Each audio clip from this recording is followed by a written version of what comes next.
एक मध्यम वर्गीय परिवार में अंजलि का विवाह राहुल से हुआ था। अंजलि एक सुशिक्षित और बहुत ही सरल स्वभाव की लड़की थी। उसके माता पिता ने उसे सिखाया था कि घर केवल ईंट पत्थरों से नहीं बल्कि सब्र और प्यार से बनता है। लेकिन अंजलि के ससुराल का माहौल उसकी उम्मीदों से बिल्कुल अलग था। उसकी सास सावित्री देवी अपने अनुशासन और तेज गुस्से के लिए पूरे मोहल्ले में जानी जाती थीं। उनके लिए बहू का मतलब था एक ऐसी मशीन जो बिना सवाल किए उनके हर आदेश का पालन करे। शादी के पहले दिन से ही सावित्री देवी ने अंजलि पर कमान कसनी शुरू कर दी। सुबह के 5 बजते ही उनके कमरे का दरवाज़ा खटखटाया जाता। अंजलि, क्या सूरज सिर पर आने के बाद जागने का इरादा है? जाओ रसोई संभालो। अंजलि चुपचाप उठती, नहा धोकर रसोई में जाती और सबके लिए चाय नाश्ता तैयार करती। लेकिन सावित्री देवी को कभी कुछ पसंद नहीं आता। कभी पोहा बहुत सूखा होता तो कभी चाय में अदरक कम होती।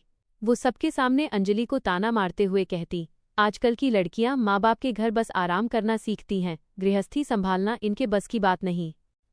राहुल अपनी माँ के स्वभाव को जानता था, लेकिन वह अंजलि से बस इतना ही कह पाता, माँ पुरानी सोच की हैं, उनका बुरा मत मानना। अंजलि मुस्कुराकर कहती, वह बड़ी हैं, उन्हें हक है मुझे सिखाने का। लेकिन सावित्री देवी का गुस्सा दिन ब दिन बढ़ता ही गया। वो अंजलि को मानसिक रूप से तोड़ने का कोई मौका नहीं छोड़ती थी। अंजलि अक्सर रात को अकेले में रोती, लेकिन सुबह उठते ही वही मुस्कुराहट ओढ़ लेती। उसे विश्वास था कि एक न एक दिन वो अपनी सास का दिल जीत लेगी। एक दोपहर अंजलि के माता पिता उससे मिलने आए। अंजलि बहुत खुश थी और उनके लिए विशेष पकवान बना रही थी। तभी सावित्री देवी वहां आईं और अंजलि के माता पिता के सामने ही रसोई में चिल्लाने लगीं, क्या घर में घी की नदियां बह रही हैं जो इतना उड़ा रही हो?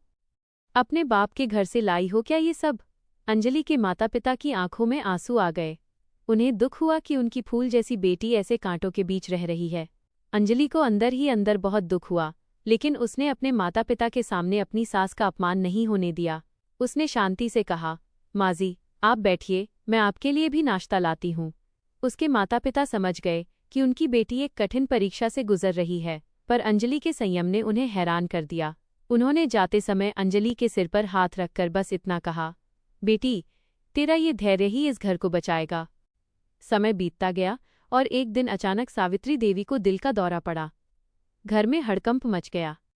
अस्पताल में भर्ती कराया गया तो पता चला कि उनके शरीर का निचला हिस्सा लकवे की चपेट में आ गया है। डॉक्टर ने कहा कि अब वो बिस्तर से नहीं उठ पाएंगी और उन्हें 24 घंटे देखभाल की जरूरत होगी। जब वो घर वापस आईं तो वो पूरी तरह टूट चुकी थीं। जो महिला पूरे घर पर राज करती थी, आज वो पानी के गिलास के लिए भी दूसरों की मोहताज थी। राहुल और अंजलि के अलावा घर में कोई और नहीं था। राहुल का काम ऐसा था कि उसे दिन भर बाहर रहना पड़ता था। अब सावित्री देवी पूरी तरह अंजलि के भरोसे थीं। अंजलि ने अपनी सारी सुख सुविधाएं त्याग दीं। उसने अपने कमरे के बजाय अपनी सास के कमरे में ही एक बिस्तर लगा लिया। वो सुबह 4 बजे उठती, अपनी सास की मालिश करती, उन्हें नहलाती और समय पर दवा खिलाती। सावित्री देवी अपनी लाचारी के कारण और भी चिड़चिड़ी हो गई थीं। वो अक्सर अंजलि पर चिल्लाती, खाना फेंक देती और कहती, तू मेरा बदला ले रही है ना? तू चाहती है कि मैं जल्दी मर जाऊं। लेकिन अंजलि ने कभी पलटकर जवाब नहीं दिया। वो शांति से बिखरा हुआ खाना साफ करती और दोबारा प्यार से उन्हें खिलाती।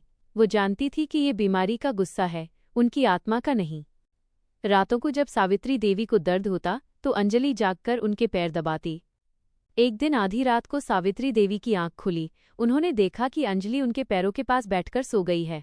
उन्होंने देखा कि अंजलि के हाथ बर्तन मांजने और उनकी सेवा करने के कारण खुरदरे हो गए थे। उसके चेहरे पर थकान तो थी, पर एक अजीब सा सुकून भी था। सावित्री देवी को पहली बार अपनी गलतियों का एहसास हुआ।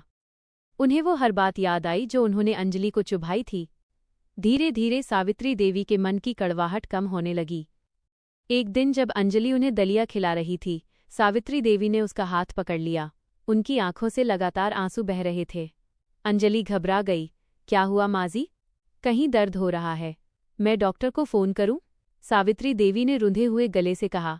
नहीं अंजलि, दर्द शरीर में नहीं, मेरी आत्मा में है।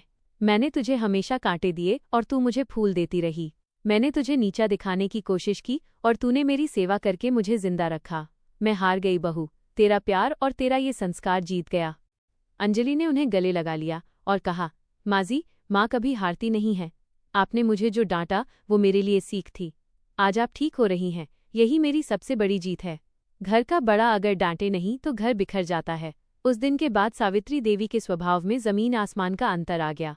वो अब अंजलि को बहू नहीं, अपनी बेटी मानती थीं। वो अब अंजलि के बिना एक पल भी नहीं रह पाती थीं। मोहल्ले की औरतें जब आतीं तो वो गर्व से कहतीं, भाग्यशाली होते हैं वे लोग जिनके घर में अंजलि जैसी बहू आती है। इसने मुझे सिर्फ चलना नहीं सिखाया, बल्कि इंसान बनना सिखाया है। कहानी की सीख। ये कहानी हमें सिखाती है कि मौन और सब्र कमजोरी की निशानी नहीं है, बल्कि ये सबसे बड़े हथियार हैं। अगर अंजलि ने अपनी सास के गुस्से का जवाब गुस्से से दिया होता तो घर टूट जाता, लेकिन उसके संस्कारों ने न केवल एक परिवार को बचाया, बल्कि एक कठोर हृदय को भी बदल दिया। कठिन परिस्थितियों में शांत रहना ही असली वीरता है। सेवा और प्रेम से दुनिया का कठिन से कठिन दिल जीता जा सकता है। संस्कार वो धन है जो विपरीत समय में भी आपको टूटने नहीं देता। क्या आप